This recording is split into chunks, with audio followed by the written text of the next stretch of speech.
Welcome back to Steam-Powered Scoundrels, a Malifaux podcast. Episode 81, Malifaux 4th Edition, or The Sky is Not Falling.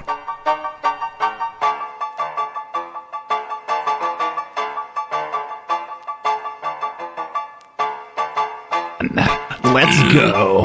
It's goddamn 75. So Nate, I'm going to need you to go back through every single episode we've done and put in a ding sound whenever there's a belch. Why have I done this to myself? If you're wondering, no, you're not excused, Nate. I know. Hi, welcome back to Steam-Powered Scoundrels. I am your host, and I'm your host and foreman. I'm just going to say that from now on. I don't give a shit. I'm your host and foreman, Douglas Scoundrels.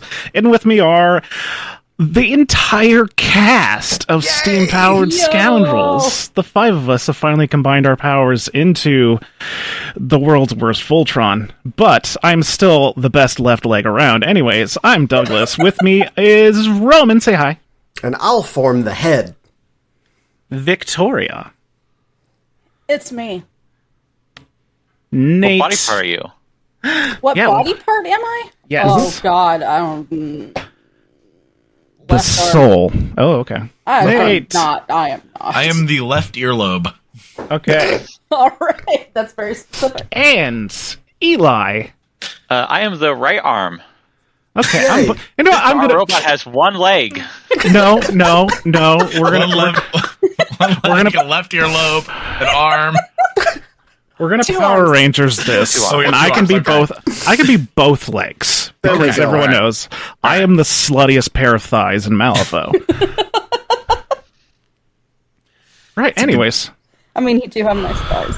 what has happened that could possibly bring all of us back together for a recording? It's Malifaux 4th Edition, 5th Edition, one of the many numbers that happens after 3. Wait. No, slow down. 7th edition. We're just Welcome to speedrunning the Malifaux editions 20E. now. 4th Edition got announced, and we were allowed to, from Wyrd, the ability to record a little bit ahead of time our thoughts and feelings towards it, which, as you all know, is... We have feelings. Why us, though? It feels kind of weird, because we're not the people that anyone really likes. We're the Scoundrels, of course, so... What are you talking about? Everyone loves us. I don't know that we're necessarily sought after for like technical thought as much as other But yeah, okay. podcasts We're the might be. fun podcast. We're the Yeah. fun guys. It's like, hey, you know what? We got these new rules and stuff. How are we going to jazz it up?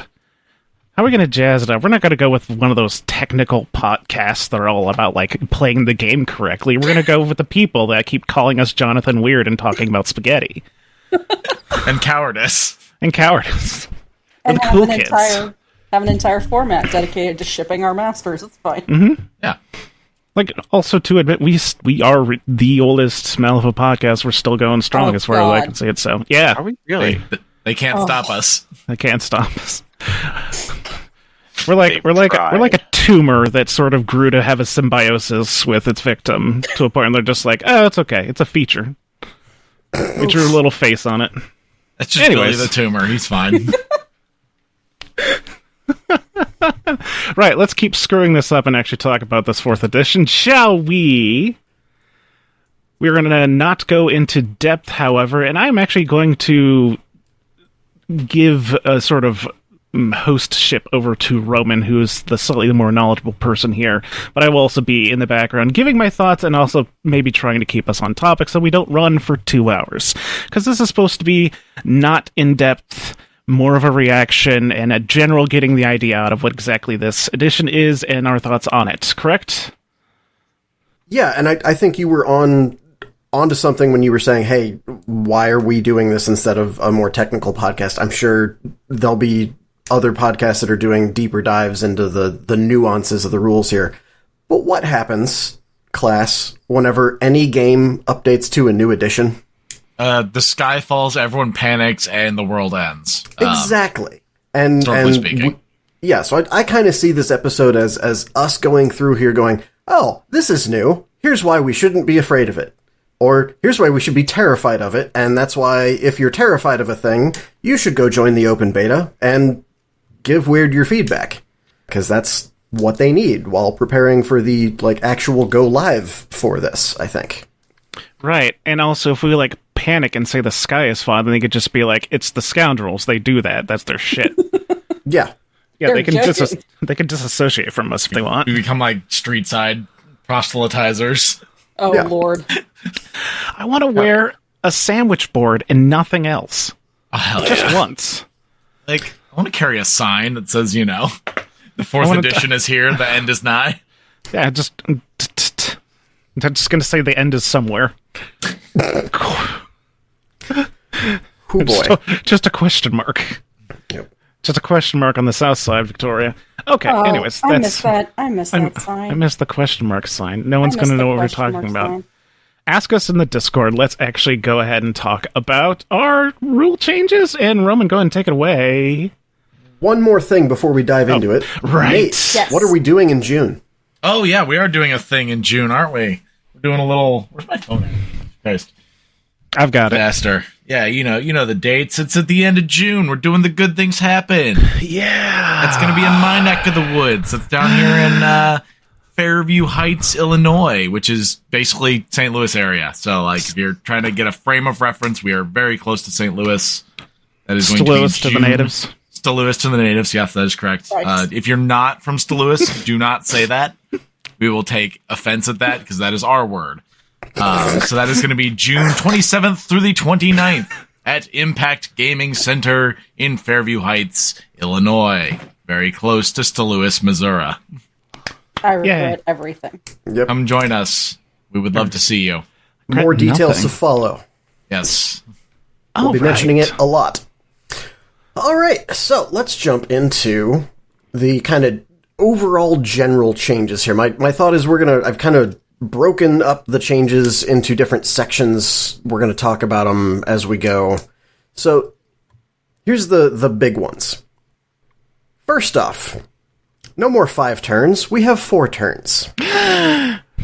You can score VP on turn 1. So we just basically cut out the first turn of the game. Yeah, but we are reducing the amount of dirtle, is what I see out of that. I love Dirtle, though. I doubt there's going to be no dirtle, but the amount of dirtle that some crews have, as someone who also loves a good Rube Goldberg startup to a game, is redonk. I love Dirtle, says the guy who decided to do a Henchman Hardcore format that is on a significantly smaller board.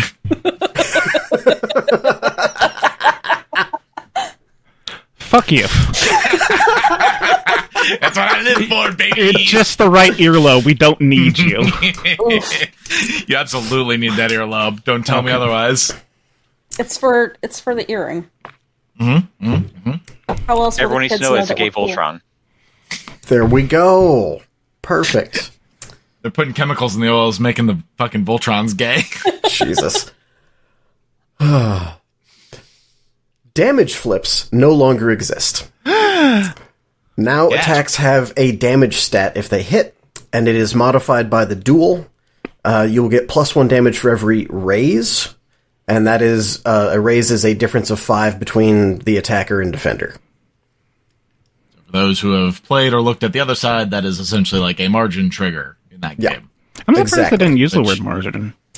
I am too. I wonder how much of that is it's not exactly the same because it's not a trigger and they don't want to cause confusion. But I'm wondering at that too. But either way, it's easy. I like raise. It evokes poker. Yes, exactly that. Yeah. It's a poker Yep. term. Yep. Yep, that's very good. I like it. Yep. I think there were raises in Bullet too, if I remember that story. Sounds right. Yeah. So yeah. That is definitely one of the things I'm most interested to see how it plays out and how that's been going as far as testing goes and how testing will go. How to play Malifaux 4th edition as a game of Bullet? Me too. No. Well, yes, but also I mean- no. But also just straight damage values. I think that is an interesting, very interesting change. I Yeah. do. I think it's also it's another way to make the games go a little bit faster. Yeah, you're Yeah. not doing damage Another flips. less point of decision making and do I use these cards, blah blah blah. It's gonna yeah. Yeah. No, I think you're onto something there, because these first three things I've just said, 4 turns into the 5, score on turn 1, no damage flips, I think all of those are going to significantly help speed up the game, and we're 3 bullet points into this. And like we've said multiple times, that's probably the worst aspect of 3rd edition. It's just how long games took and not being able to complete games during tournament play. Yep. Doug? Just also wanted to say to the listeners that if we don't cover something, the general rule of thumb is the rules have stayed the same from 3rd edition. So it's close enough to 3rd edition that we can point out the differences as opposed to point out the similarities. Yeah, from the looks of things, it seems like it's definitely enough changes to warrant it being its own edition, but there is still enough like lessons learned. It's a 3.34. 3/4. 3.75 is 3/4. Closer to a 7.6, I guess, but Okay. yeah. There we go. 3.75837. For everyone who liked hating on Arcanists, you are all joining our ranks. The maximum hand size is now 7. Oh, God. Okay. Hooray. Yay. Yay. I like that. More Yeah. cards, good. More cards good, I think, yes. Then Arcanists will have 8 hand size. Maybe. I think that's interesting because with the removing of damage flips, you're going to be flipping less cards. So I'm wondering if that's... I mean, it's not a huge effect, but like getting a little bit more cards out of each deck. Yeah, I could see that. Might have something to do with this next part. Negative flips can now be cheated. That is interesting. That is definitely a big change in math. Yeah. Yeah. Now, a negative flip isn't just a surefire, like, almost surefire, I am defended. Now it's like, well, it's hand pressure, because, and that's where the extra hand size theoretically is probably coming from. Makes sense. Yeah, you could probably say that might be helpful to newer players, too, just because now it's, I don't care how many cards you're flipping and if it's positive or negative, you flip the cards, you decide if you cheat. It's universally the same. I could see that. A couple things are no longer in the game as terms, aka blasts and shockwaves. There are still area of effects, so don't worry about those too much. From what I looked at of the crew cards, essentially anything that was a shockwave is just now a tactical action, and instead of dropping a shockwave marker, it's dropping a scheme or a marker that the crew uses. So it sounds like this is probably a way to just remove terms that don't necessarily need to be there, that you need whole other sections of rules for. Here's what you do with a shockwave marker that you can't cheese with things that do with marker removal, da-da-da-da-da. Okay. So I think, again, just a good simplification there. General upgrades are no longer in the game, so, sorry, Rezzers, you have to not have the Whisper.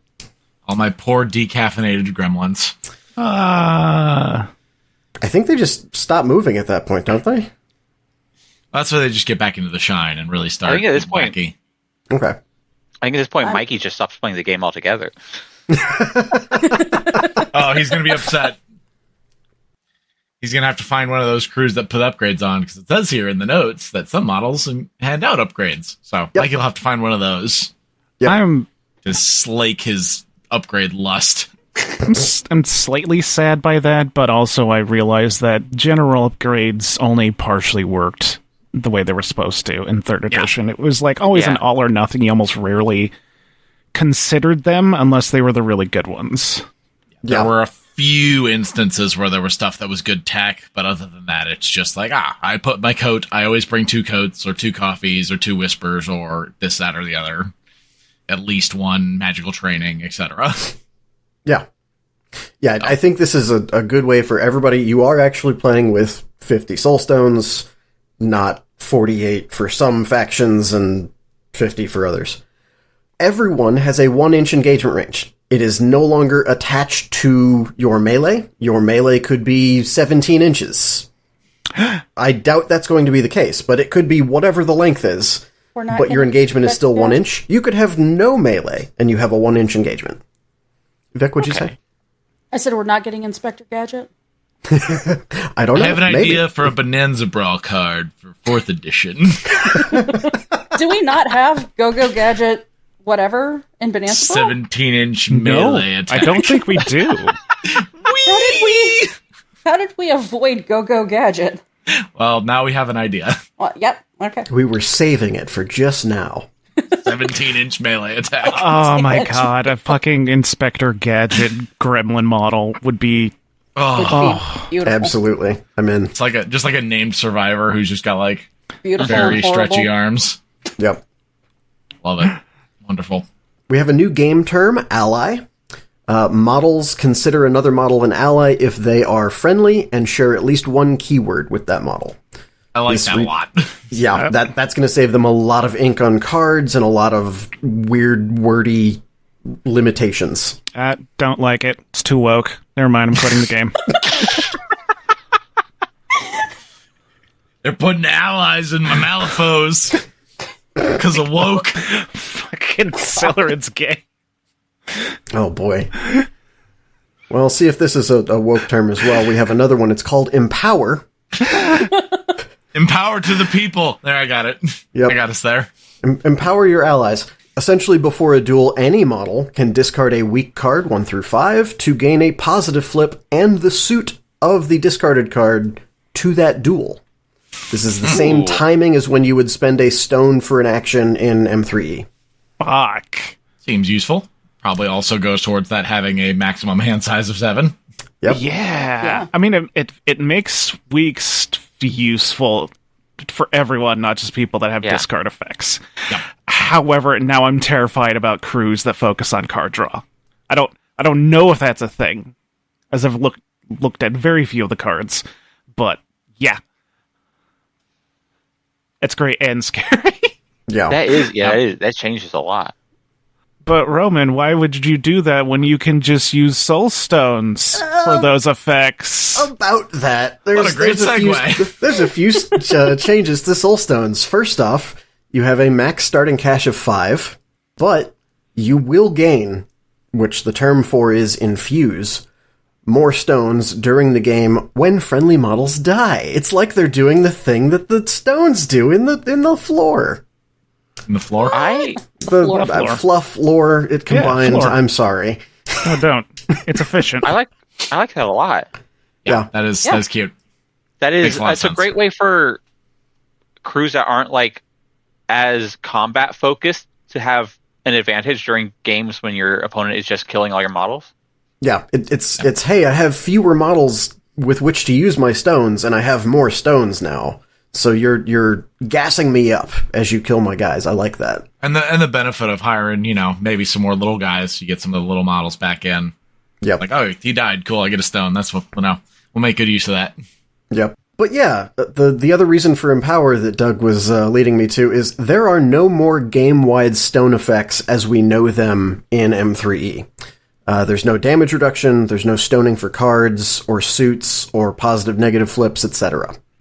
Now, instead, some actions will require a stone, some triggers will require a stone instead of a suit in the duel, and there will be in every crew, there will be ways that use stones, essentially. So it'll be very crew contextual, I think. Very interesting.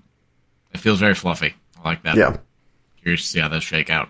Yeah. Eli, you said something? Sorry? No, I was just saying that's interesting. But I also like, because like, there's a lot of basic stone actions that are easy to forget if you don't use them often. Mm-hmm. So like, now you're only going to be able to do things that are like written in front of you, and it's going to be easier to remember like specifically what to use stones for. Yep. Yep. Also, it means that whatever you draw for that turn, that's what you have. So, but I think that's another good reason for Empower, because now, oh no, I drew a bunch of 5 and unders and like some 6 and 7s. Cool, I have a ton of Empower. I feel like Empower is put there specifically so like to help, because you get a lot of conversations about, wow, I would have done really great that game except that my deck was super bad. This is a great way to be like, but like if you're getting a bunch of garbage cards in your hand, that means you're going to be, and you're putting your draws at positives, you're going to be getting the good cards eventually. Yep. And you're getting the suits out of that too, so you're more reliably hitting useful triggers theoretically. Yep. Exactly. I'm also interested in how pervasive this is, but I know in looking at some of the crews that we've seen for the open beta, there were at least a couple instances of things like resupply that they're bringing over and adjusting from, I think it's Tull has it now, where you're drawing, but you're drawing from your discard a weak card. Yeah, it makes a lot of sense. Yeah. So I wonder if we're going to see more of that than just raw card draw, maybe. Okay. Cool. Here's one of my favorite things that's happening. Crew cards. Every crew, essentially, is going to have a card. The front side is going to have actions and abilities that either all models in your crew, all allies to your master, or unique models in your crew, aka named people, have access to.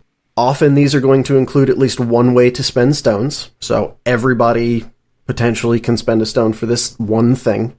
The backside of these is going to reference all markers and tokens a crew uses during the game. We're going to talk more about tokens later. Each master title has a different crew card, so that whole idea when titles first came out of these are going to play entirely differently, this is going to, I think, allow the not just the titles to be different, but they're going to allow the crew to adjust more with them without every model needing two cards.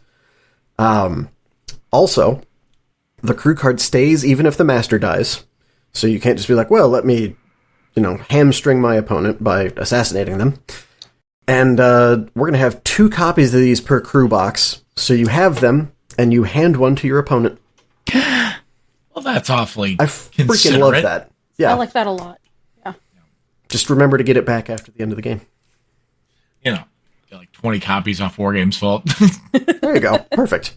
I mean, this was definitely one of the things that when I was reading really stuck out to me. It seems very convenient to just. Yeah. Mm-hmm. Now, once the idea came about in 3rd edition, I think the community as a whole latched onto the idea very positively. So I think Wyrd took them. It's like, oh, let's just make that a thing for everyone. Yeah. And I think that's a good thing. Very, very good. Mm-hmm. I think that's also going to just allow people, hey, I haven't played against this crew before. I'm naturally going to look at, okay, this is what you can do. That might prompt them to ask more questions of the player, feel a little more comfortable in the crew that they're facing for the first time. I like that a lot. Yeah, it opens a dialogue. You can be like, hey, how do you get these tokens out? What do these do? That's not good. I don't want those. What models do that? Yep. So I can avoid and or kill them, please. All right, cool. Onward to the next one. I'm having this section I just called hiring and stations. Couple things there's no more of. No more multi-master hiring. The Brits are going to be pleased. Yes. Not surprised. Yeah, that was very fluffy, but we all know the balance issues that caused. No more henchman-led crews. Understandable. Mm-hmm. I imagine if they come out with a henchman hardcore, there will be a rule that says, for this one, you can have a henchman leading it. I imagine if we update ours, we'll do the same. Easily done, but in the core game, no henchman-led crews, but, and this I thought was fun, if you have no master during the start phase of any turn, one henchman in your crew may drain a stone to become your leader and up their action limit to 3 until the end of the game. Hell yeah. I'm the boss now. Nice. Mm-hmm. You can only do that once, so if they then die, you don't get to do it again. But I was like, that's really cool, without them, needing to be a master. Again, with the idea of hey, you're on the back foot now, probably, here's a little catch-up mechanic. I like that. This one, I'm interested in what caused them to make this change. No more dual faction models. What? Yeah. That's gonna cause some drama. Mm-hmm. So models with your keyword, but still in a different faction, can still be hired, but all of your dual faction masters are picking one faction. So that'll be, I'm sure, unless by the time this is out, we know where all of them are going, that can be a whole discussion by itself of whatnot. And even once we know, yeah. I'm sure we can be like, now what in the fluff caused this for endless hours? What in the fluff would be a great name for a format. Oh, yeah. It would. Write that down. how is McCabe going to be able to travel through factions one at a time if we get a dual faction? Like Now he's just going to have to do it one at a time. Yep. McCabe, dang it! Dang McCabe, it! They had the McCabe for Arcanist this edition. they had the chance of making McCabe in Explorers, and then like Arcanist, so he just shifts one over. yeah. Every edition. Oh god, could you imagine an Arcanist Explorers card blue and teal? I love that idea. Yeah, the thing that English Ivan should be. Yeah. Blue and slightly bluer. Bluer, I hardly knew her. Hey! Boo. Boo. But yeah, no more dual faction models. I'm interested in the business decision behind that, because I always thought that was a big draw for folks of, okay, I've got my couple crews in faction A. One of those happens to be a dual faction, and I happen to be looking at faction B. Interesting. Now I have a jumping off point. So I wonder what's going on there business-wise. Well, just like for some masters, like their two keywords are very like for Lucius, for example, mimics are very clearly like Neverborn models, whereas the elite are very clearly guild models. I assume Lucius is going to end up in guild. Are they just going to have all? I would imagine so. Just because, like, if you put him in Neverborn, suddenly his fluff doesn't make a ton of sense. And at least the mimics can mimic. I honestly, that makes a lot of sense to me, because And it does say that models in keyword but a different faction can still be hired. So theoretically, there are going to be, like, the mimic models will probably still mostly be purples. Yeah. And probably versatile, I would imagine, if I had to guess. It'll just be interesting to have masters that, like, big chunks of their keywords are going to be out of faction. Yeah. So yeah, that'll be interesting to see how that shakes out. We still have a +1 cost for hiring out of keyword non-versatile models, but now we can only hire 3 non-allies. So it's going to be much more difficult, if not impossible, to do kind of an all-stars list. Mm-hmm. cool. Yeah, I kind of like that. Yeah. Force theme a little bit. Yep. Speaking of forcing theme, we also have a new characteristic, Loyal. Loyal models can only be hired if they are allied with a crew's leader. I mean, new. It's new as a characteristic. Yeah, it's new in the core rules. I like that as a core rule characteristic instead of an ability. It saves space. You just loyal. Cool. That's what that does. Yep. And you can slap it on whatever if something becomes an out of keyword problem. You can just say the duet, Nate. It's fine. I wasn't gonna say it. We don't know what the 4th edition duet's gonna look like, okay? So maybe it'll be fine. I can only imagine it'll split into 4 different doves and 2 more Corify. And 3 Colettes, why not? Yeah, exactly. Just a performer explosion out of 1 doll. 2 dolls, sorry. Yep. Let's see. Oh, we now have peons are back as a thing. They only have 1 action. They may not drain stones, and you don't get stones for them when they die. Enemy models can pass through them, and they have essentially M4E puny. They're never considered engaged. They may not engage enemy models. They also cannot interact and are ignored for strats and schemes. So I really expect these, again, kind of like 2ed, ed, to be more, this is a resource for the crew that can do things, as opposed to an actual model. This feels like, and kind of with the way things bandy back and forth between different games, this feels a lot like how the Psychopomps feel in Moonstone. Where they're a summonable resource. They technically act in the game, but not really independently. And they're not really, they just kind of exist to serve a purpose, as opposed to being a model that really impacts the game in a huge way. Yeah, I'd imagine these will be like rats. Yeah, stuff like that. So yeah, that's hiring. How do we feel about that overall? I think a lot of that stuff is stuff that has been like talked about throughout the current edition, current edition, where it's like, people have mixed feelings on dual masters. Henchman-led crews are kind of in a weird space. I know certain listeners of our podcast will be upset about that. Dual factions is probably the most interesting. That's the biggest one, yeah. Sorry, Doug. Yeah. No, that's fine. I'm going to miss the fluff aspect of the dual faction masters, in all honesty. But I understand the need to simplify the game, and this generally seems to simplify the game in a good way. Yeah. So I will lament, but I'm not going to throw a fit. I had the same exact reaction to like master upgrades from second edition. It's like I'll miss it, but Right. it's probably for the betterment of the game. But this also means that we're going to need more masters. Oh no. Yes. It turns out, if you need to make more space for masters, you stop doing dual faction masters. So I mean, assuming the intent is to have every faction with the same number, yeah, we're getting new masters. Yeah, Hooray. I would imagine. Yep. Because, also, this might also be the thing that just occurred to me with no more dual faction. You don't have to balance that master against the models whole in two two factions. factions. Yeah, that Yeah. makes a lot of sense. And then Even have with- one, but they're obviously better into. yeah, and even with the limiting of out of keyword hiring, like just not having to do that whole balance pass seems like a huge save of time. Like this master plays in this faction, and they have some tools for maybe some old layover, but Yeah. And again, I think simpler for folks either coming back to the game or new folks, you don't have to go, oh, well, for that crew, you want to get this and this from this faction, but also this and this from that faction, and you really only want to play them in this faction. And anyway. yeah. Yeah. Let's see.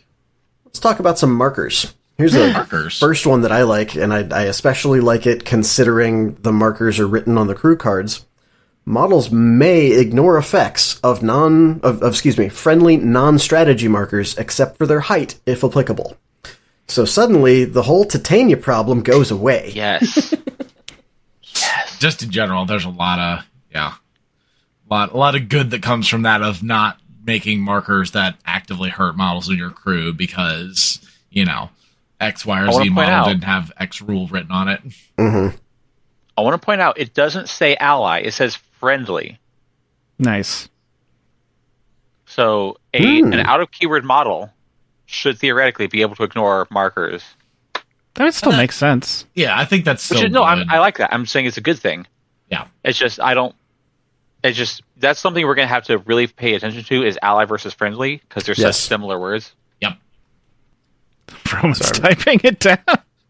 No, I'm double checking because I'm like, hang on, is that the actual thing that I copied over from the rulebook to our notes, or is that something that I just wrote down that way? Not important at the moment, because the point being, yes, double check friendly versus ally is going to be very important.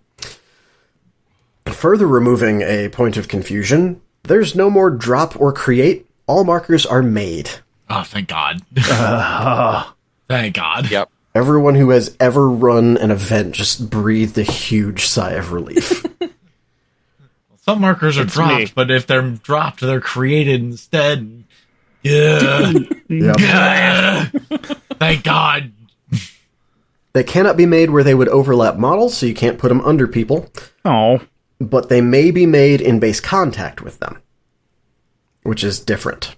So That feels- I just got through the rules. It is friendly models can ignore effects of friendly markers. Okay, perfect. That applies Thank you. to out of keyword hires. Wonderful. dang it! I want my Irina to just perch on top of a ski marker like a mama bird. Important there. It's not that you can't move models on top of markers, it's that you can't pop it down under yourself. Yeah, still. Let me make my damn joke, Roman. Okay. Yeah, no, it's a good distinction. Yes, but Your new challenge is to model your Irina as though she's actually on top of an egg now, yes, like a mama bird. little baby Irinas. Yes. Little spider women coming out from under the dress. That'll be great. It's like when you squish a spider and all the little babies, Adorable. but yes, they're little Irina Keens. Yeah, more adorable than Cadmus. What? Cadmus is so adorable. Shut And up. Altus is like, it's a mitzvah. Oh boy. I don't know why I just made Altus Jewish, but it's headcanon now. Yep. For a lot of different crews, but especially Angler, because they're the ones I've had to make the most markers for, you're going to be lightening your bag because you have a maximum of 5 for all types of markers belonging to a crew on the table at once. Wow. If a sixth would be made, you're not stopped from making it. You just have to pick up one of the ones you already have down first. But how am I going to put out 23 ice pillars? That is a good question. Euripides wants to put out 23 ice pillars. Breaking the rules. That is how you put out 23 ice pillars, my friend. Cheating. Secret ingredient is crime. Yeah, as always, all of these are your core rules. We haven't looked at enough of the crew rules to see, like, is there a crew that says, actually, you get to put out 10 things? The thing that jumps out to me with this, though, is that includes scheme markers. Very So that's going to be tricky. Hold on. Does it? Yes. Because it says markers belonging to a crew. Does that mean, like, on the crew card? Nope. It is, because all markers, they still have the same verbiage as in 3E of, like, markers made by a crew belong to that crew. So if you interact to make a scheme marker, that is yours. You can only have 5. Yep. Man, if false claim exists, putting out 2/5 of all of your scheme markers at once. Yeah. Other marker simplification, corpse and scrap are no more. Now every model drops a remains, which is a height 0 destructible marker. Even your ghosts drop a puddle of ectoplasm, I guess. Puddle of goop. Yep. Ghost goop. That's nice. Make some robots out of that ghost goop. Yep. They might have an ability that says doesn't drop remains. Also possible. Mm-hmm. But if not, I honestly really like this because, again, we're kind of setting a universal thing of everybody drops one of these, everybody gets them. And theoretically, that also applies to the 5 limit, right? Yes. So, like, you have 5 models die, and then a 6th die, you don't drop another, well, you could theoretically replace one. Yeah. So... I also like that they're destructible. Yes. This is it seems like not entirely, but a business decision, smart on Wyrd, because now they can sell markers. You could make a very condensed marker set out of this. Yes, and third parties can make markers and know that regardless of what markers there are, you know what's supposed to be in the crew, and you need a max of 5. Yep. I would like to point out that I'm going to continue to call corpse markers meat. Yes. And now scrap markers will also fall in that category, so we will be getting robot meat. Okay. Sounds good. And ghost meat. Ghost meat. Row beef. Ghost meat. Row beef. Row beef. Last marker thing. Markers cannot be the targets of interact actions while in base contact with an enemy model. Oh, everyone's a drudge now? Base contact. Interesting. Mm-hmm. We are all drudgers. Fair. Yeah, that makes sense. So yeah, I think we kind of went through our thoughts on the markers while we went through that, but any final thoughts together as we put all the points down? It all makes My phone's going makes off. sense. I like it. Yeah, the slimming down seems good, because I know that's something a lot of people talk about is the board clutter. Mm-hmm. So putting a hard limit on everything to be like, just 5 of the thing. No more than 5. Yeah, no more. There was a Riva crew I saw at Adepticon that had, like, I think 10 pyre markers down and maybe a foot square. Plus assorted corpses from people burning to death. I was just like, oh my god, I can't even see what's going on here. Yeah, at a certain point, the game just becomes clutter. Yeah. For certain crews. Eli? I said assorted meat. Assorted meat. Yes. And Delightful. Fire for said meat. Roasted meats. Yes. On to conditions. Oh, wait, I mean tokens. I said we'd be back to those. Tokens? Yeah. There are token conditions. No. Ongoing effects in the game are now tokens. Anything that you would have previously called a condition, it's a token now. Auras are also tokens. So these will be... This is going to be one I think people will get more nuanced in elsewhere, but essentially... the two that the book call out are like, you'll have aura, parentheses, hazardous, or aura, parentheses, concealment. But these are both considered an aura token. Which is important because you either token or token not, there is no stacking. It's a binary. You either have poison or you don't. There is no poison 3. And with that, if a model already has a token and would gain a token of the same name and from the same crew, it cannot gain that token again. It already has it. But if it gains the same token but applied by a different crew, it removes the current version of the token. This is one of those things that the first time I read it, I was like, hang on, I need to reread that. But how's that come across to everybody first blush? Makes sense. So you can counterplay your opponent by applying an aura, a bad aura to them if you have the capability of doing so, if they have a good aura on a model, and vice versa. If your opponent puts a bad aura on your model, you can cancel that out by putting a good one on them. Interesting. I'm set that my entire 3rd edition playstyle is no longer valid, but not valid, just you gotta play it a little different. The sky is not falling, Doug. It'll be okay. Oh, like someone here has got to be like pretend to be negative. And it might as well be Doug. It might as well be Doug. Cool. Like, it might be different in-game, but just reading it, I'm still kind of confused on how they're supposed to work. So, I think most of the time this is going to matter for the auras. Because I figure if you're burning, you either want burning or you don't. There's no reason to switch it back and forth. But say Nate puts an aura hazardous on me, which since it's a token which is affecting an enemy model, and actually let me hit this next point, that might actually help this out. Tokens are friendly to the crews that applied them. They're enemy to the other crews. So on the crew card that you hand your opponent, if a token is referring to how it affects an enemy model, it means your opponent's models. If it's referring to this model, it means the model the token is on. So say I have an aura hazardous token in my crew. It says enemy models in the hazardous aura take damage.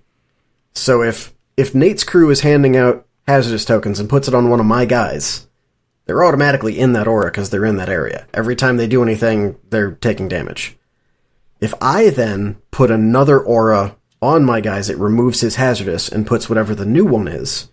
And if it's friendly hazardous, it's not going to hurt me. It's going to hurt his guys that are in the area. That makes sense. Yeah, it's gonna be a lot of cross-referencing with the crew cards, it seems. Yeah. Vic, does that help, hurt, nothing? Just need to see it? I think I'm just going to need to see it, like, in a game. Okay. Cool. And then still very condition-esque, things like fast, slow still cancel out one another, but it's after gaining the opposite token. So you do actually gain the token in this case, unlike now there's that question of, hang on, I have distracted, but I focus. Do I actually gain focus, or do I just lose the distracted? It's that this way. You actually do gain it in 4E, and then they both go away. Cool. Good. Yeah. Clarity, Yeah. good. Yes. Let's talk about some actions. Specifically, let's start with general actions. There is no more assist or disengage. There's no more concentrate, but that's because it changed to prepare. And prepare, I actually kind of like this. It gives you the choice of gaining an adaptable token, which is one that you can remove to build in a suit. A focused, which is just a positive flip on the attack now, since there's no more damage flips. Or a shielded token, which works basically like shielded, the condition does. I like that. Options good. Yeah. Fewer general actions, but with reason. There's no real reason to assist, because then everybody would have universal condition removal, and that would be a problem. Yeah. So, I guess with disengage, can you just leave engagements now, or? I have it written down here later. Where is that? Disengage. You can leave with a walk action now, but your speed is like automatically halved, rounded down. Very interesting. Okay. I think that makes sense, because that's kind of generally how disengages kind of bandied out anyways, for the most part. Yeah. And wait, no, Yeah. I do have a question, actually, now. Is the -2 from staggered applied before halving or after? I didn't look at the math section. Math. The math section. Everyone's favorite section. Because that would render move a 5 to 0 if it happens afterwards. I mean, really, it goes to a 1. If not, but that's still maybe useful. Future editor Roman here realized we didn't actually answer this question due to the conversation carrying on. The math section is multiply, divide, add, then subtract, so it would be divide in half from the disengage and then subtract from the staggered is my read on it. Just a heads up. It's good to know that, like, if someone leaves engagement, they are definitely, like, slowed as opposed to having to hit them. Right. Yeah. Yeah, engagement's more of a slowing down as opposed to an all or nothing lockdown. Yeah. And it should further speed up the game because you're not saying, do you want to attack? Right. Do the attack? Do you want to cheat? You're just going, I'm leaving. leaving. Bye. Goodbye. Yep. Bye. Yep. Still can't interact after leaving with the walk action specifically. Other fun thing, talking about actions again, interact has a 1-inch range for making or removing schemes. Yay! Fascinating. Yeah. Which makes sense as to why you can't remove markers touching an enemy, because otherwise I could just, I'm throwing down a scheme marker. Okay, I'm just going to grab that from you. No, I need to guard that. Damn it. Yeah. Editor Roman here with one other thing that we missed in the initial recording, and that is that there is no longer a 4-inch minimum distance between scheme markers put down by the interact action. Probably because you only get 5 of them, so one fewer limit for everybody to keep track of. Cue the rest of the cast oohing and ahhing, because that's what they did whenever I mentioned it after we realized we forgot to record it. Cool. The bonus action lightning bolt thing, bonus actions are now called signature actions. They more or less work the same, but slightly differently. You can still take one signature action once per activation for free, not counting against the action limit, but this time you can use them again and again as regular actions. That's pretty wacky. Yeah. Nice. That is going to be interesting. What I would imagine that's going to turn into, if a model has a signature action, you might want to look at it and be like, is this the thing they're supposed to be doing a bunch? Right. Is this worth doing 3 times in an activation? Again, that might be a good way for either new players or new players of a crew to go, I don't quite know what these do yet. Oh, this is kind of guiding me along the path. Yeah. Yeah. Other fun thing with this, the signature icon is not universally applied to actions of a certain name. So like Model A could have Chain Gang as a signature. Model B might have it as a normal action. I like that. I like that a lot. Yeah, I could see it tripping people up occasionally if they're used to like running a particular model that has an action as a signature and the other one doesn't, but like it's on the back of the card. You should be fine. Yep. Wait, I'm supposed to look at both halves of the card? Yes, that does Optimally. generally help. It's crazy. Just like you got to read both sides of a page in a book, buddy. What? Listen, Yeah. books go so much faster if you only read one half of each page. Is that how you got through House of Leaves so fast? Would it have made any less sense if I had read both sides? No. Good response. Oh my god. I read all the odd pages and then all the even pages, and it made all kinds of sense. Maybe that's the secret. God, I could see that being true. Attack actions. We still have the melee and gun icon. Gun is called missile. They're the same, other than there's some height specifications. We'll get to that when we get to terrain. But we now also have a third symbol for a magic attack. It looks like a little sparkly diamond thing. Magic's back. Yay! Casting actions. Yay! All our 2E heads remember cast actions. Yep. Our magic attacks do not increase damage with raises, but they also ignore engagement and friendly fire. By the way, there's also no more friendly fire. Cool. Makes sense. Yep. Here's the big one. No more attacking friendly models unless otherwise specified. No. I find that a little disappointing, but I'm okay with it, I suppose. Yeah, I see that removing some wackiness, but maybe now we'll get built-in wackiness if you're allowed specifically to attack True. Maybe a friendly with a given attack. Yeah. I don't like restricted wackiness. We get specific wackiness. Yeah. State sanctioned Government mandated wackiness. wackiness. Let's go. Okay. With our 3 attack actions, we also have 3 defense types now. We now have 3 different shield icons. We have our little normal shield that just looks like a shield. It's physical, think armor. You have your magic shield. It looks like a shield shape, but with like a little magic icon sparkle in it. Think like arcane shielding. And we have, I'm calling it the excited shield, because it has an exclamation point in the middle of the shield. And this is for, as they put it in the rulebook, unusual. So things like incorporeal. But did you know it's not unusual to be loved by anyone?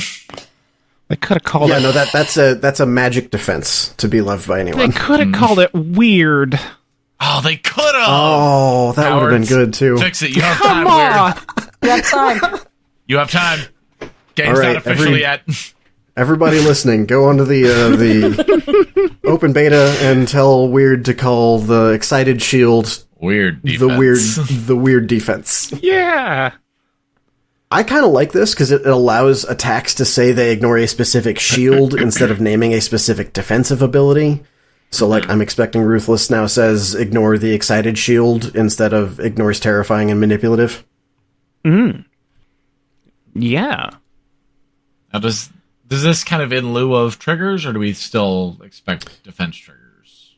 I saw nothing in the book that said anything about defense triggers. Resistance triggers, I suppose, as they're currently called. Yeah. Interesting. Saw nothing about that.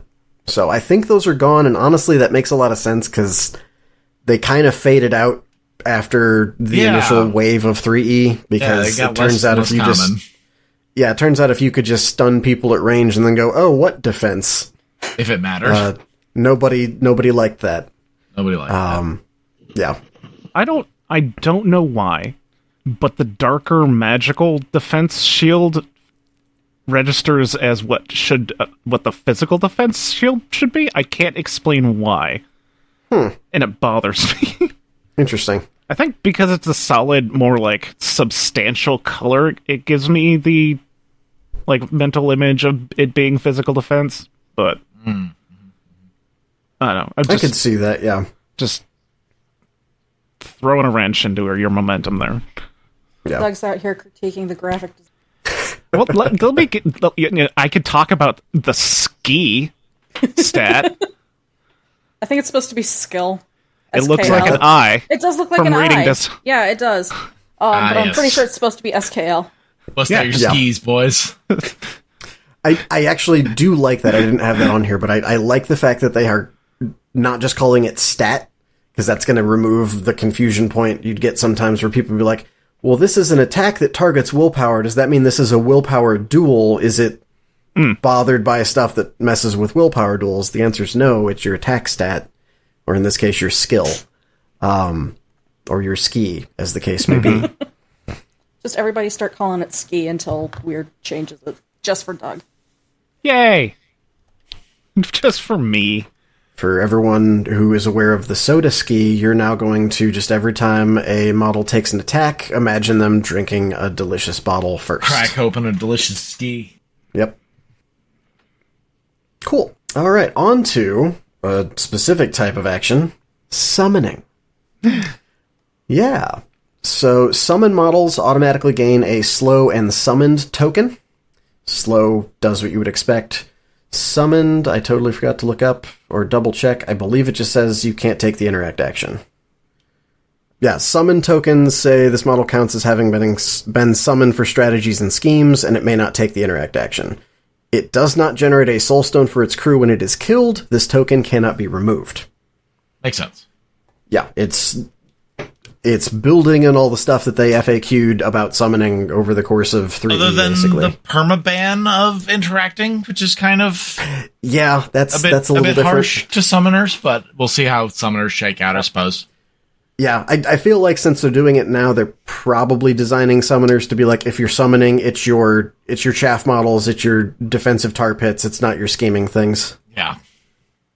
All summoning action target numbers will be an asterisk, just like they are now, but instead of needing to calculate it, all summonable models have an additional stat, their summon target number, or STN. Nice. So, you flip the duel, you see what you can summon based on your flip or you cheat, then you name what you're summoning. Ooh. No more naming the models first. Ooh. Yeah. I really like like that that. Okay, I like the combination of everything there is good. Yep. Also, there's no more pass tokens for summoning because there's no more pass tokens. Now, Yay. you can choose to pass if the previous player did not pass, and you, the player, have fewer or equal models to the number of models yet to activate as your opponent. Nice. So they kind of borrowed that from MCP, which is good. It's a good system as opposed to like doing it as a token, because then you turn it into a resource. Yeah. Yeah, no, I see that turning into a little bit of a mini game of who gets last activation, but moving on to activations and start a game stuff, I'm going to skip one of these to jump to, there's no more initiative flips. You just alternate back and forth forever. Another thing I'm glad they borrowed from the other side. Yeah. So if I pass so that Doug goes last, I'm getting first turn next activation. Yeah, and that's another thing that's also, they do that in MCP as well.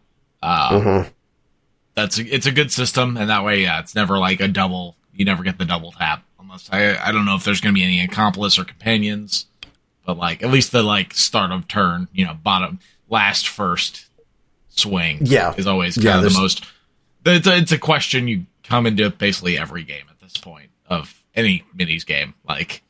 Yeah. Yeah, and I think that's a good adjustment to that. I also think that's going to, again, for newer players, it's going to be easier to follow. You're not going to have to learn this whole, well, I'm going to pass this many times or not so that I get X amount to my initiative flip so that I go first and wreck your day. Just simplifying things. You're playing the game instead of playing the game inside the game that's not actually written down as a game. Yeah. It's also another time saver. Yep. Mm-hmm. Yes, absolutely. I'm really liking all these little time savers. Like, none of these are, hi, I'm cutting out an entire huge section of the game. It's, I'm cutting off a second here and a second there and a second there, and it's adding up. Yeah, where can we save time in phases?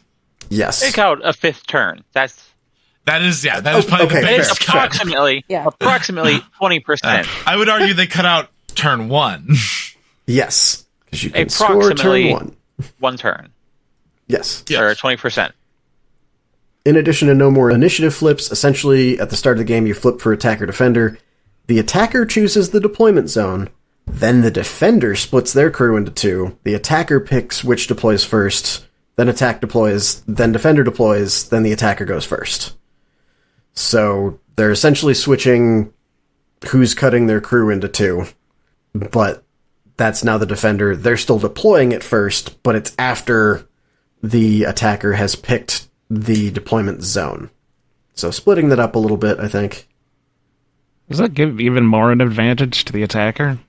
I'm not sure. I think that's going to come down to player, but in the trick there is, I think, so the attacker picks their deployment zone. Currently they do that, and then they start deploying right away.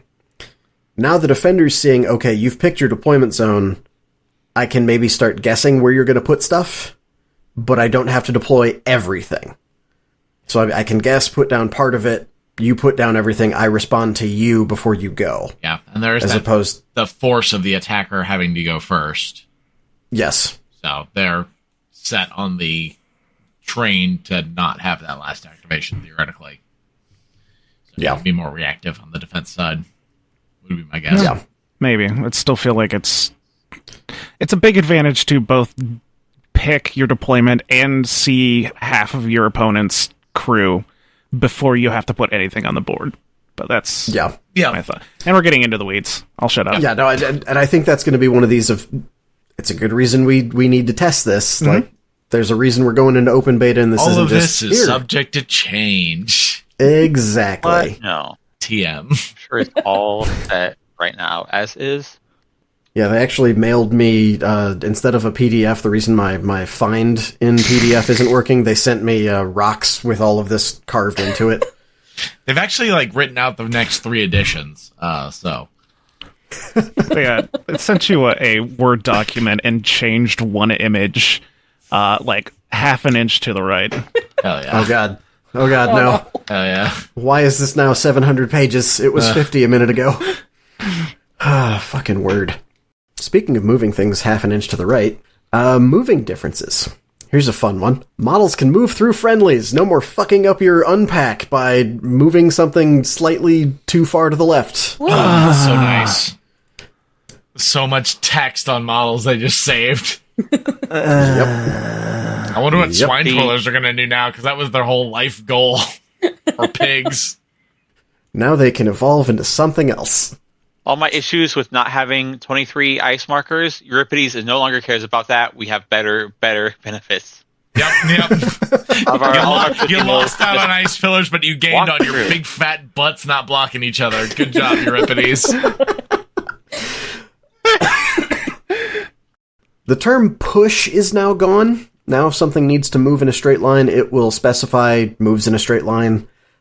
I don't know how I feel about this. I think that push still is more direct, but I know I would hear stories about people getting confused of move versus push. Right, yeah. I don't know. What's all your takes there? I think anytime you can simplify terms, the better. So if you can just bring it all in and be like, yeah, we're not doing pushes, we're just doing move away in a straight line.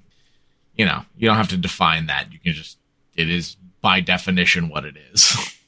Yeah.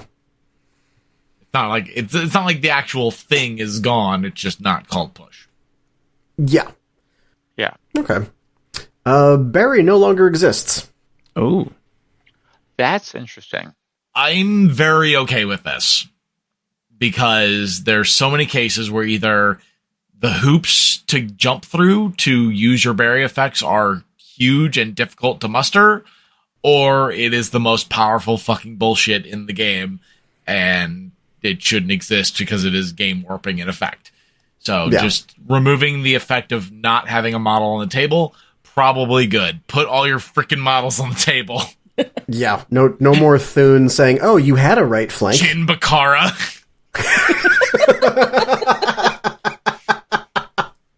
Not even really worried about Thune, because Thune is game warping for newer Other players. reasons? I feel. Yeah. I think Thune is a newer player problem, and then once you see it and it bad touches you, or it just bad touches you sometimes, and it's well, okay, that happened. But something like Jin, where it's or the Undercover Reporter, stuff like that, where it's oh, this model's whole thing is just being buried. You paid for a model, you painted it, and it's gonna spend 3/5 of the game buried, and then it will have a huge effect eventually. Yeah.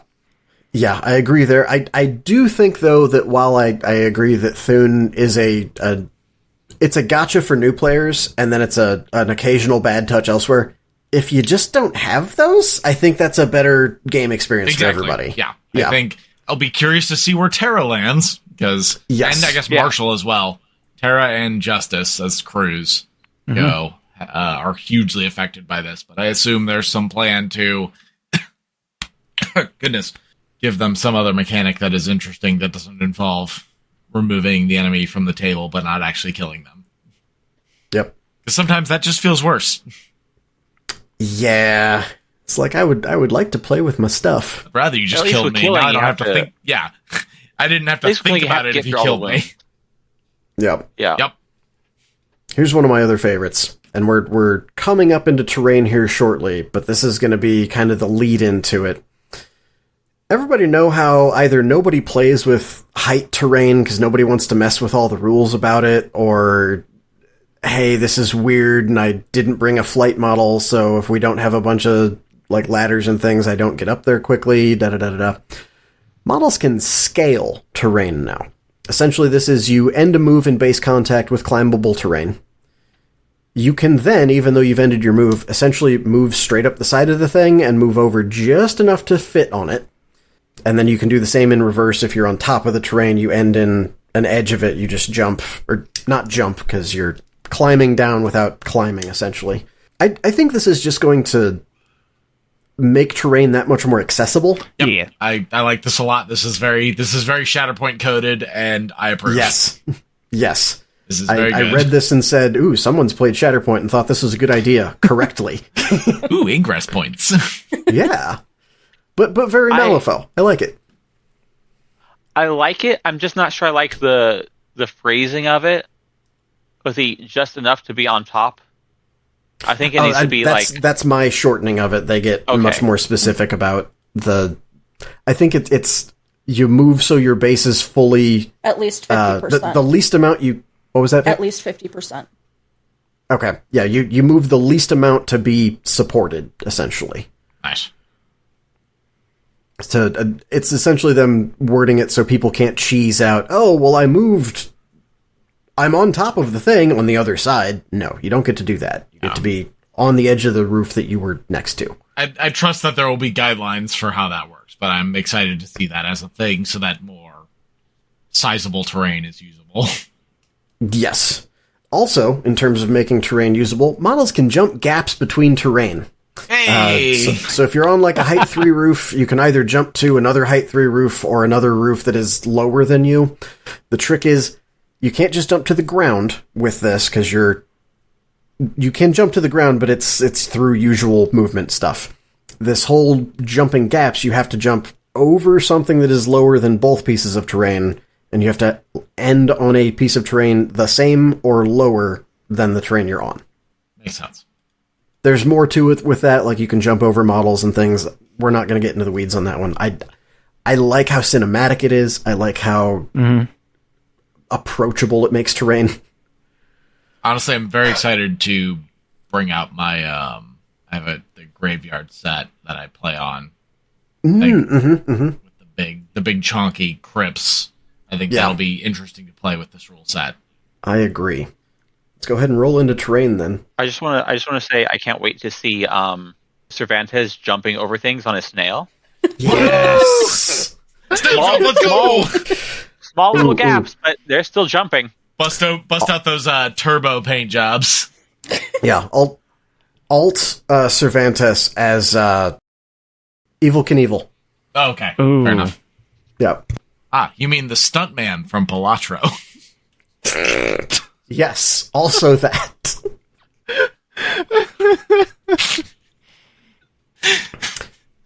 So, terrain rules then, in addition to the models moving on them to be more vertical but also more accessible, let's add to that, shall we?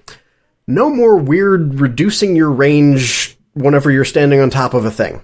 If you have a 12-inch gun, you have a 12-inch gun. Ugh, Yeah. Done. no more weird math. Yes. Also, in addition to, you know how you can move through friendly models, you can see through them too. Yay! You can say, "Hey, dear fire golem, can you just move your head slightly to the right? I need to see over your shoulder there." Everything that measures range requires line of sight unless otherwise stated, except places. I don't think that's that much different than currently. I think it's just kind of evening out things that do or don't specify certain things on cards. Here's the other thing everybody's going to be excited about. No more shadow. Shadow is gone. As long as it's been replaced by something sensical, yes. I agree with that statement. Essentially, they removed the term shadow and made the rules read much better, and they're standardized. So, if intervening terrain between two models is the same height as at least one of the models, and the smaller model is within 2 inches of it, doesn't matter if it's a 1-inch wall or a 5-inch wall, you don't care how tall the terrain is, other than is it blocking the line of sight initially. If you're within 2 inches of it, lines of sight that pass through that terrain are blocked to the smaller model. I think I understand that, but I will need to analyze it. But it reads like it makes sense, and I will see that played out. It makes sense in the rules. Yeah. I certainly I'm sure hope there's a diagram or 20 nice in those rules. diagrams. There's like 5 diagrams. Yeah. Diagrams. And you didn't bring this up because it's a audio situation, but the rule book we're seeing spectacular diagrams in here. Good diagrams. And there's, I think there's, initially I was like, there's a lot in here. And then I realized, no, these are just going through a bunch of different examples so that people aren't going, I wonder if this works this way. Here's the diagram. You're good. So yeah, the not shadow at this point, the height blocking line of sight, verbiage wise, and I just gave you my shortened version of it, which didn't help. Still a little confusing, but Vic is right. The diagram helps a ton here. It makes so much more sense than the shadow diagram did at a quick look. With that 2-inch distance from blocking terrain is now also standardized with cover. So if you are within 2 inches of blocking terrain that line of sight is being drawn through, and they have a unblocked line to you so they can actually see you, you now have cover because you're within 2 inches of it. Good. Yeah. Here's what cover does now. It reduces damage by 1. Oh! Alright. It also applies to all actions, including melee. Oh, spicy. Yeah. Defensive wall. Concealment's the same way. Ooh. Yeah. Concealment still has the, if you're in the terrain, ignore up to an inch of it situation going on. But I wasn't sure about this when I first read it, but the more I think about it, it's the terrain becomes your damage reduction if you don't have one. And I like it a lot, honestly. Yeah, the more I'm thinking about it, the more I'm okay with it. Because if you're thinking about a street fight, if I'm punching you, but we're in like thick fog, Right, you're more likely to miss. You can get away from it. Yeah, or if you can duck behind a wall, I can't hit you as hard. Exactly. Yeah, I like that a lot. And it's standardized over all the different attacks. You don't have to go, well, we're in melee, so it doesn't work that way. No, it works. It's the same for everybody. I like that a lot. One of the things I think is ultimately going to help Does cover still only apply to missile attacks as opposed to magic? What I saw said it applies to all actions, including melee. Oh, right. Okay. Never mind. Good. There's entirely a possibility that I missed a call out somewhere that magic doesn't care, but This is a first look anyways, so whatever. Exactly. But yeah, another term I think is going to ultimately help all the new working with height help is elevation. And this breaks down to effectively the height your base is currently at.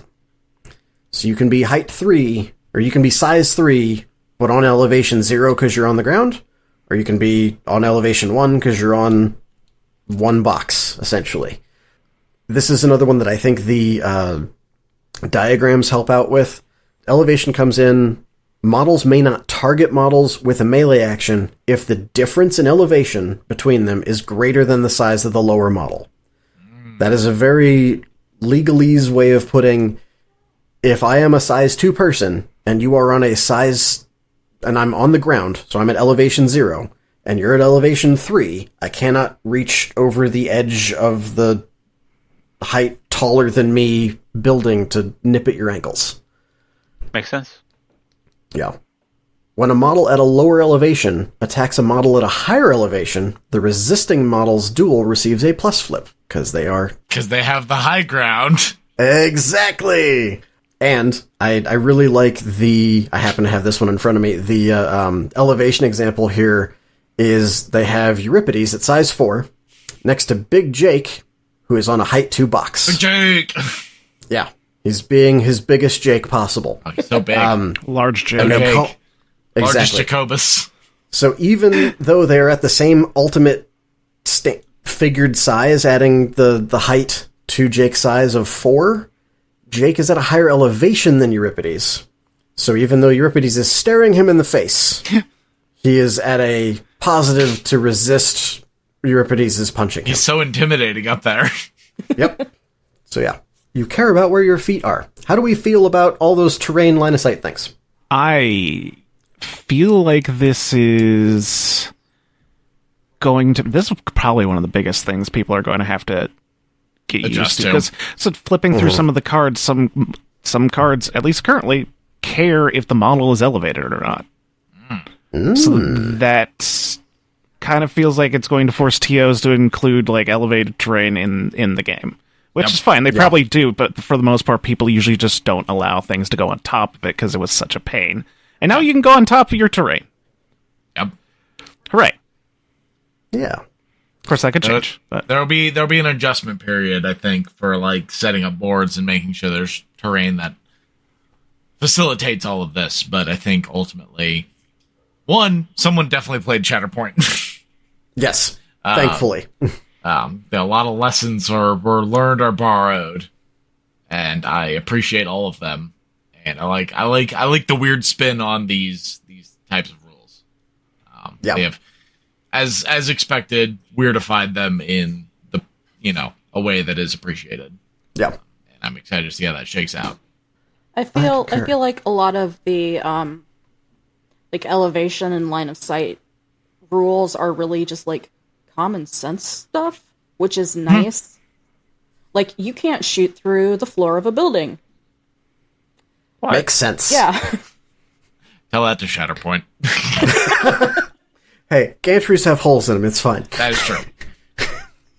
Yeah, no, Vic, I actually really wanted I want your opinion on all of this, but especially on the terrain, because I know routinely when I've had new people coming in the local area, I feel like terrain is the thing that they get tripped up on the most.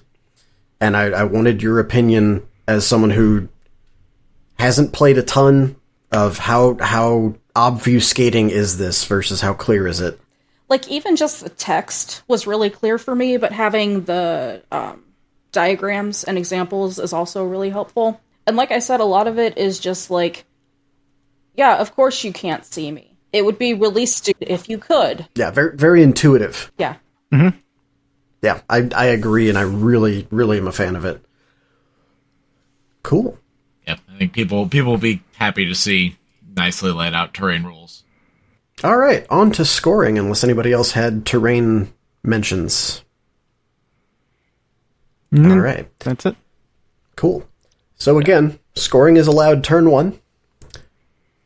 All of our M4E heads are going to remember this. We're back to max 10 points, baby. Yay! Nice. 10 points. Nice. But this time we are split evenly between them, 5 on strat, 5 on schemes. And I immediately hear all the wheels turning in people's heads going, how are you scoring 5 strat points if there are only 4 turns? The strat is worth 2 VP on turn 4. Ooh, spicy. Ooh. Yeah, so... I like that. Yeah. Turn 4 scoring / denial is going to be huge. Yeah, that's very climactic. Yep. Love a good climax. Yep. Don't we all? Especially on the high ground. Schemes, I honestly, so our listeners will know, I have routinely said I like a lot of what 3E does, and if I could change one thing about it, it would be scoring of schemes, because it makes everything feel grindy, and I kind of dislike it. Schemes, if I could take this and paste it into 3E, I would be a happy lad. I like a lot of the other changes they're making, but if they had just said, hey, I don't want to do a whole edition, and we just want to do a 3.5, this would be the thing they needed to bring. Fucking explain it already. No. No, let him edge for a minute. Yeah. That's how we So get a good schemes climax. Listen, it's almost 11 p.m. for him. He's allowed to edge as much as he wants. Yeah. We just talked about the climax. It takes me a minute to get ready for the next one, okay? There's a refractory period. Oh, there it is. Yep. So, schemes are now evolving encounters. They're still schemes, but they're designed to evolve, like Pokemon, or rather, like narratives. There are 3 that you choose from at the beginning of the game. You only select one at a time. You reveal them either at the end of an activation or the end of a turn, depending on the scheme. They all have one reveal point, which sounds familiar. But then they have other stretch goals for further VP. So Stretch goals? Not all of those are at the end of the game. Like Kickstarter points. Yes. Or again, for those coming who remember 2E, you would have a scheme where it's like, you get to declare this once, and if you do this, you get 1 point. If you do this next harder thing, you get another point, etc. The most these are worth is 2, and you can only ever work on one at a time. You can abandon a scheme at the end of a turn if you don't think you can pull it off, depending on how the game is developing. So you can go, oh, I tried that. This didn't go the way I thought, but I'm not stuck with this dead or Sisyphusian uphill scheme. Because each scheme has several other schemes listed at the bottom of its card reference thingy. When scoring or abandoning a scheme, you then secretly choose from those listed schemes for what your next one is. So, I see long-term this might turn into, like, your super competitive players going, okay, I'm picking this scheme not because I think I can do it, but because I can get to this other scheme that I know I can do. I'm sure that'll develop at some point. But I really am looking forward to, okay, we're going to do this. And then the options off of this are going to feel like a choose-your-own-adventure book. Yeah, I love this concept. The one thing I'm curious about is, because, like, we are blessed with how well the 3 app works for game tracking. I'm curious to see how this evolves. And that's also a general thing I'm curious about, is if they will repurpose the same app for 4th edition, or if they will develop a whole new app for 4th edition if it's a big enough change. I feel like they probably could just reuse the same asset, but we will see, I suppose, as things go on. But that'll be an interesting change point, and this change in how schemes work will be probably the biggest test of how that system operates. Yes. However the app works out, I hope that it comes up with something as good as what we have now. Oh God, yes, please. Yeah, it's so good. Yeah, so blessed. Yeah. Also, there's no limit to the number of schemes you can choose during the game. Technically, it's 4 because you pick one at the beginning, and there's only 4 turns, and you're not going to pick one at the end of turn 4.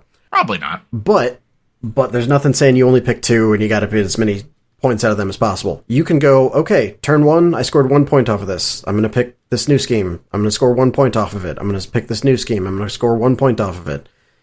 You're not going to get to all 5 points that way, but you can go through 4 schemes and do 4 points, which is still pretty solid. That's very interesting. Doug, you had a thought? It might just be a timing thing. Do you pick a new scheme at the end of a turn then? Mm-hmm. Okay. I missed that part, because I thought it was you pick a new scheme and it's the second you reveal your current one. One more time from Editor Roman here, folks. Going to cut out a little bit of the discussion we had when we couldn't find this right away in the moment, but essentially the rules state that it doesn't matter when you reveal the scheme, you secretly select one of the next available schemes during the end phase.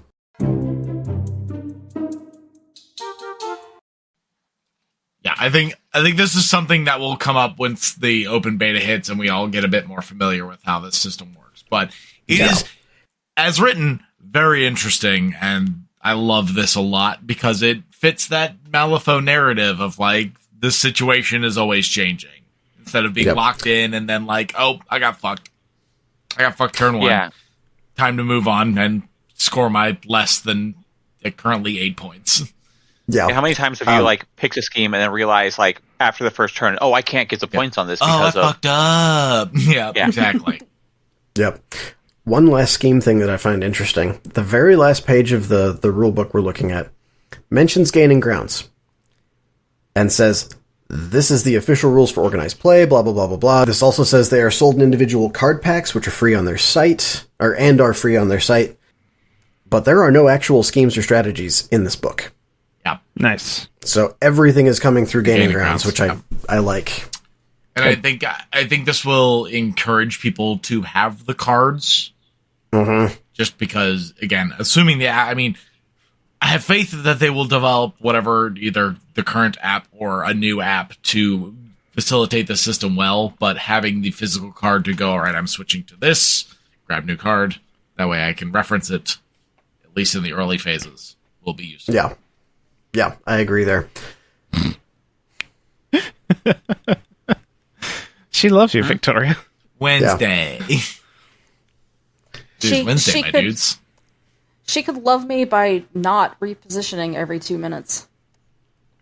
That would be more helpful. But then she wouldn't be a cat. That's, fair. Fact. Eli, do the thing again for me. There it is. I've been dying this whole time because Eli's lifting Mirage. It's fucking I've been killing me losing over my here. shit. Yeah, Yeah. Well, Roman's playing- giving this nice detailed description of how 4E scoring works. I'm trying not to die because Eli's lifting Mirage at me. Yep. I have never been a distraction ever on this podcast. No, never. Not once. So yeah, overall, how are we feeling? Pretty good? What are thoughts we have about this? I am cautiously optimistic. I like a lot of the changes we have here. I'm excited to see if a lot of this solves the timing issue that a lot of people have. Overall, I'm excited to see, because I feel like it doesn't feel as bad as it did at the end of 2nd edition, where, like, I don't want to say the game felt solved, but there was a lot of very clear, like, this is what you do. But there does seem to be a lot of that in 3rd edition at this point. There's a lot of, some crews are just significantly in a better place. So I think a big shakeup. One, I mean, it's felt like it for the past several months at this point, due to happen anyways. And we're at 5 years in 3rd edition, so that's about the right cycle for Wyrd currently for Malifaux. So yeah, I think this is good. I think this will be a load off of everybody's mind. This announcement will give a lot of people a lot of peace of mind as far as what's going on. There will be drama because of obviously the changes to dual factions, and if they decide to shake up any masters, we'll see. I mean, there'd be drama regardless. Right, there's gonna be addition change drama regardless. Hell, I saw someone recently on a Wyrd post, completely unrelated, bitching about losing masters from 2nd edition. It's like, man, it's been 5 years, my friends. You got these are leftovers. Why are you posting this on a post about leftovers?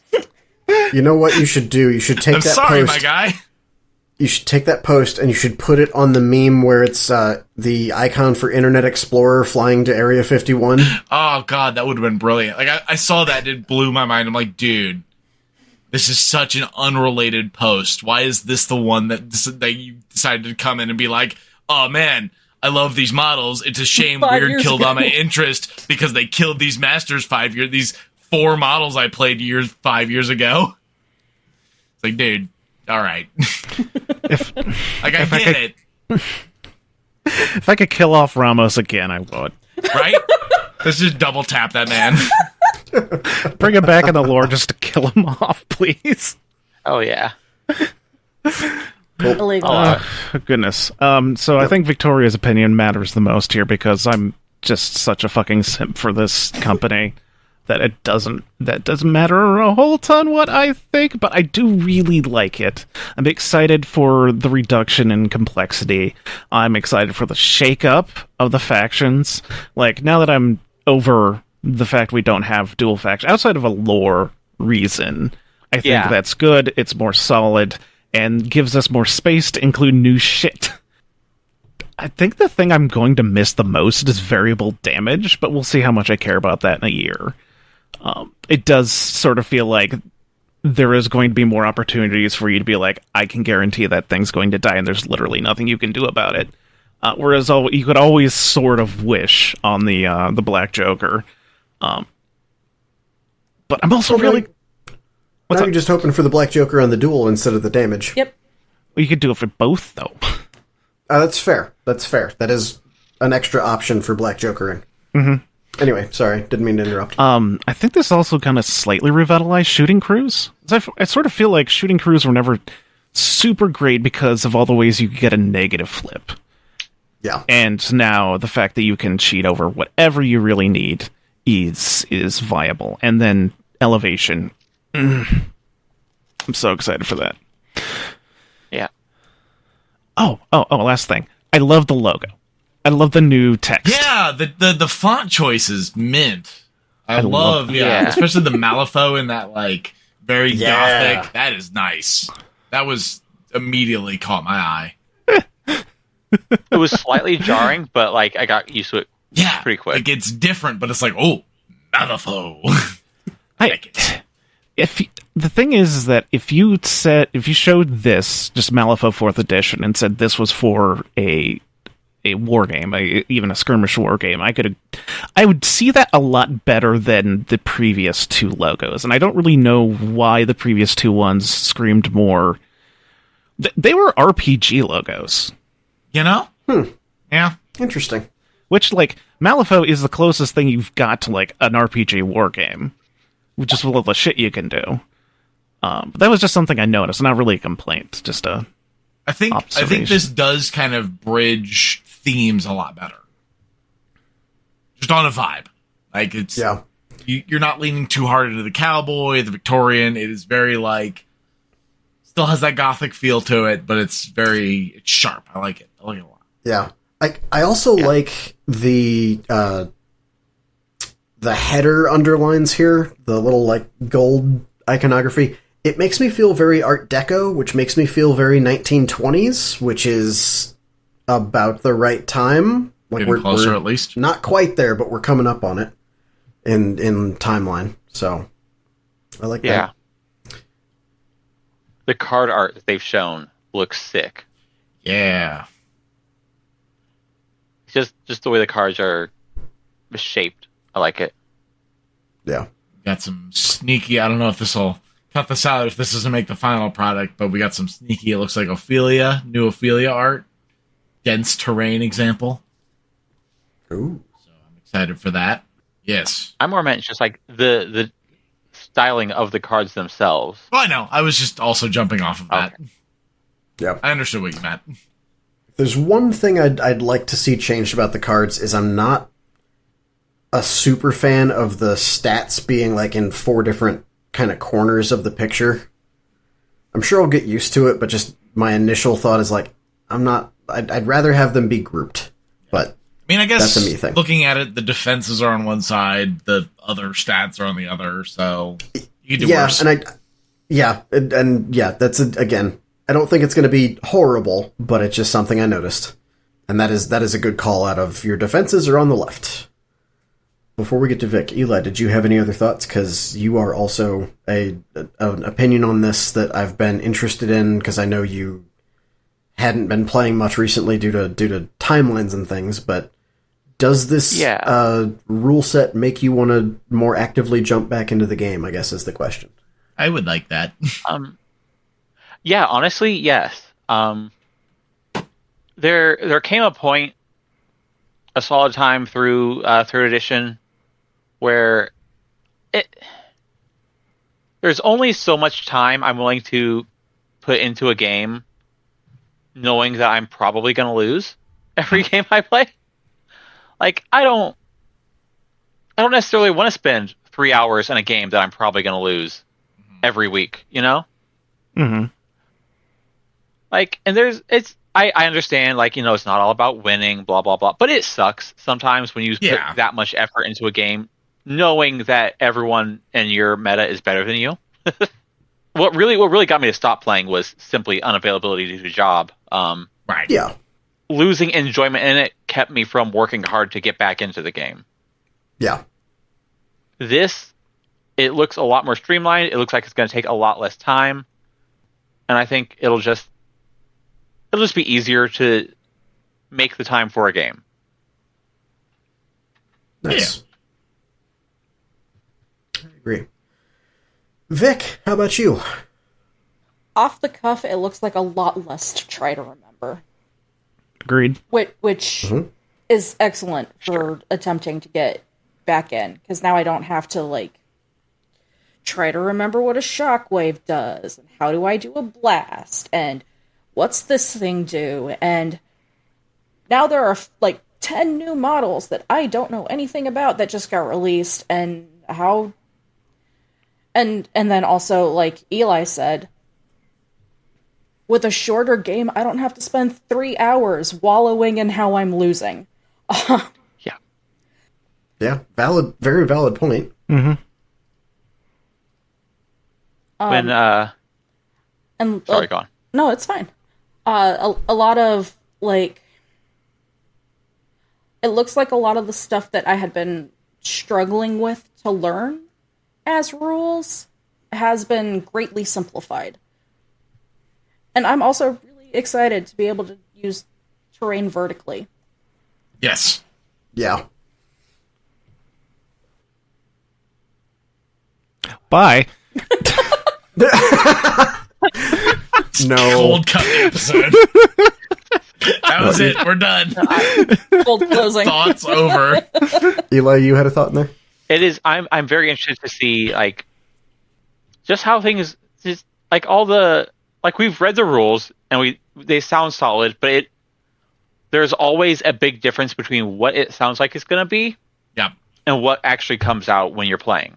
Yeah. So I'm interested to see how. I do think these are a lot of great changes. I think it's going to be a wonderful game. I'm interested to see how what ways were right, what ways were wrong, and how different metas are going to like twist things in ways that we didn't see coming. Yeah. And I'm going to take that opportunity to say, by the time this is out, because we do not want to be... We don't want to have the lawyers unleashed upon us in the Lucius sense.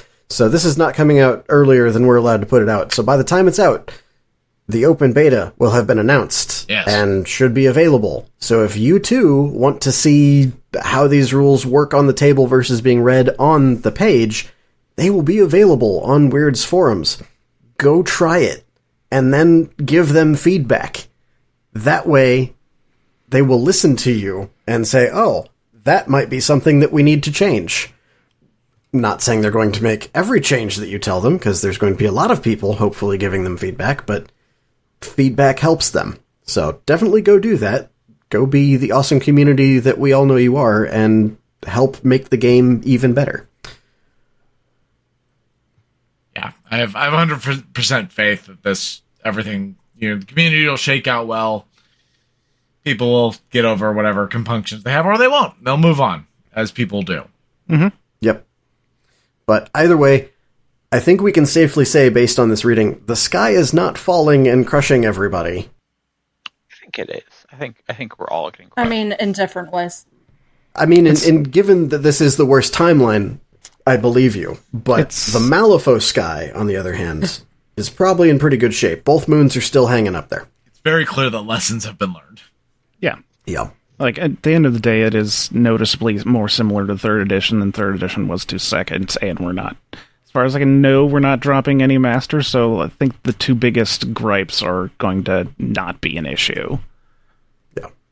I mean, some people are going to be pretty upset about losing a master to a different faction. Yeah. I'm not... I know Lucius is going to be guild. I'm not thrilled about that, but I'll have to live with it. Yeah. I had a thought about that, actually. The fact that we're taking the title system and really further exploring it by letting it more widely factor into the crew, depending on which title master you're bringing, I think is going to make it that much more viable to go, I have one master in this faction, and that's all I care about. Because I can, depending on which title I'm bringing, play into basically anything, or at least a wider variety of stuff. I'm betting that's going to be more true than it is right now. Especially with the scheme swapping aspect, I think you can find something to play your master into in any keyword, I would expect, especially with two titles, and, maybe you throw a couple versatiles in there.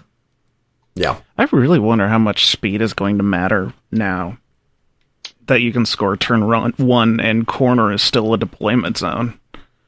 Yeah. I think that might be the biggest factor, whether or not you want to have multiple masters in a faction. Yeah. Just a guess. Mm-hmm. It's worth noting that corner deployment is now 12-inch bubble. Which is it's 12. big. Yeah, corner is now 12 inches, so that's a huge change to corner, which is good, given that was like the most limiting deployment zone. I'm going to have to buy all new maps. Corner currently is 12. Is it? Oh. I thought it was 8. Yeah. I was that old corner. I think you might be thinking 2E. Yeah, corner's 12. Okay. Oh, thank God. No new Disregard maps. that. Corner is the same. They're all the same.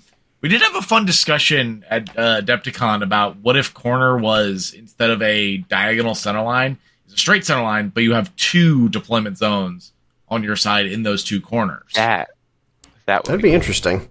Kind of split your forces. Yeah, that's just kind of an interesting thought experiment of a different kind of corner deployment. Probably closer to flank at that point, but I think wedge shouldn't reach the center point. Shouldn't or should? Should. Oh God! Oh, you just want madness. Play What's next? more bash. 17-inch melee attacks.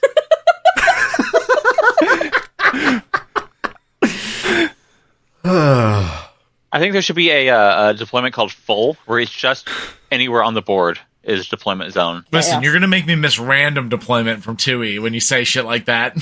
Fuck, I miss random deployment. Random That was some deployment wacky was nonsense. Weird, bring back random deployment. At least for like a scenario. Like make a scenario Yeah. where we use random deployment, because that shit was dumb That was hilarious. in the best way. Yeah. Oh no! Oh, boy. With this new edition, I guess that means I gotta redesign Bonanza Brawl and maybe no. come up with a new deck. Yeah, that's... Oh Oh no! no! I mean, there's at least, we're gonna have our work cut out for us to reformat the old decks. The new Yeah. old decks. That'll the be old fine. deck. Yeah, it should be fine. We're Yeah. clever enough, cookies. I'm But excited. should we speedrun Bonanza Brawl and just call it Bonanza Brawl 4.0 to match the edition number and just skip, the third altogether? Okay, fair. Yes. Excellent. All right. This is the kind of math I expect from us. I was told I there would never be no liked math. All right, let's wrap this up. We've been having too much fun. We got to go back to our boring lives. So yeah, first, remember, feedback and open beta. Go do it. Also, remember, come see us in near St. Louis in the end of June. Do it. And look out for more news on that for details. But for now, request that PTO, start hitchhiking, whatever it is you need to do. There are numerous hotels in the area, so like literally right next to the game store. So like if there should be some kind of cheap, there's like a Motel 8, so there should be at least some cheap places to stay. We can make a list. We can help weird people out. amount of hotels in the area. I will make a list of those places because there are like 5 hotels in that block. Awesome. Yeah. Yeah. Thank you, Nate. And then there's a pretty solid Chinese buffet pretty much right there's next a to it, Chinese too. buffet right next door. There is a pizza place. There'll be lots of cool places to eat and drink, and we would love to see you for Good Things Happen, our charity tournament at the end of June. Yay. Okay. Will be theoretically one of the last 3rd edition tournaments. Theoretically. Theoretically. All right. Thank you all for joining us. Thank you, Roman, for hosting. Yay! Happy to help out. Thank you, I'll Roman. talk rules and all that nonsense. Thank you, Victoria, for being the fresh blood. I do my best. Thank Yay! you. Thank you, Nate, for something. I have approximate knowledge of these rules. And thank you, Eli, for coming back.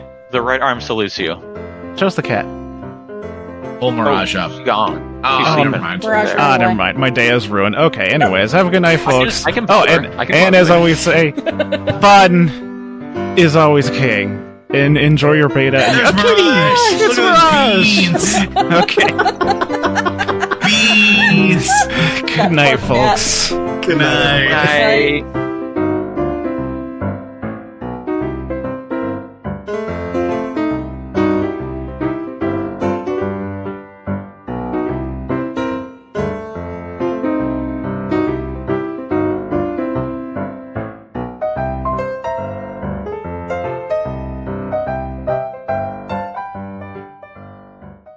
Songs used in this production are Villainous Treachery and 5-Card Shuffle.